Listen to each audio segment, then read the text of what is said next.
हमारे साथ हरियाणा के पूर्व मुख्यमंत्री भूपेंद्र सिंह हुड्डा साहब हैं, उनसे बातचीत करेंगे। जिस तरह से हरियाणा के अगर हम बात करें सियासत की, उसमें जिस तरह से बदलाव आया है, 3 निर्दलीय विधायकों ने कांग्रेस पार्टी का समर्थन किया है, बीजेपी से अपना समर्थन वापस ले लिया। इसी पर भूपेंद्र सिंह हुड्डा साहब से बात करेंगे।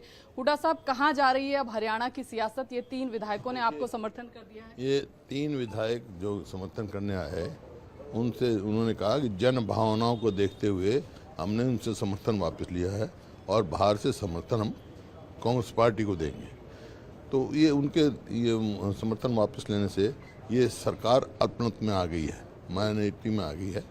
तो नैतिकता के आधार पे मैं कह चुका हूँ, सरकार तुरंत इस्तीफा दे देना चाहिए, राष्ट्रपति शासन करा के चुनाव करना चाहिए। आप कह रहे हैं अल्पमत में ये सरकार आ गई है, लेकिन जेजेपी भी बाहर निकली थोड़े दिन पहले, मार्च में भी सियासी घटनाक्रम जिस तरह, क्या कांग्रेस पार्टी या हुड्डा साहब कोई अटेम्प्ट करेंगे कि यहाँ एक नई सरकार? क्योंकि ये जन भावना, मैं तो लोगों की सरकार बनाएंगे। ये जन भावनाएं हैं जो जेजेपी क्योंकि जेजेपी तो सहयोगी दल है उनका, और गठबंधन तोड़ना भी उनका एक मतलब समझौते के अनुसार हुआ था। अच्छा, उनको फायदा करना था बीजेपी को, इसलिए मतलब एक अंडरस्टैंडिंग में गठबंधन। और इसी वास्ते ने कहा है कि भाई सीधा मुकाबला जो है कांग्रेस का और बीजेपी का है हरियाणा में।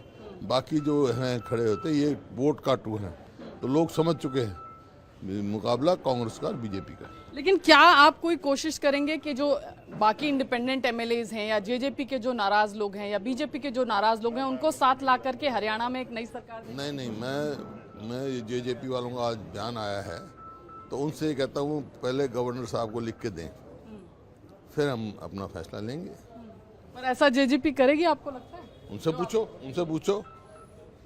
इसी वास्ते मैं कह रहा हूँ, नैतिकता के आधार पे सरकार का कोई औचित्य नहीं है। क्या कांग्रेस का प्रेफरेंस क्या है कि कोई इसमें कोई चुनाव अभी आप जनादेश मैं तो राष्ट्रपति शासन की मांग कर रहा हूँ, और वो विड्रॉ करेंगे हम गवर्नर को मिलेंगे।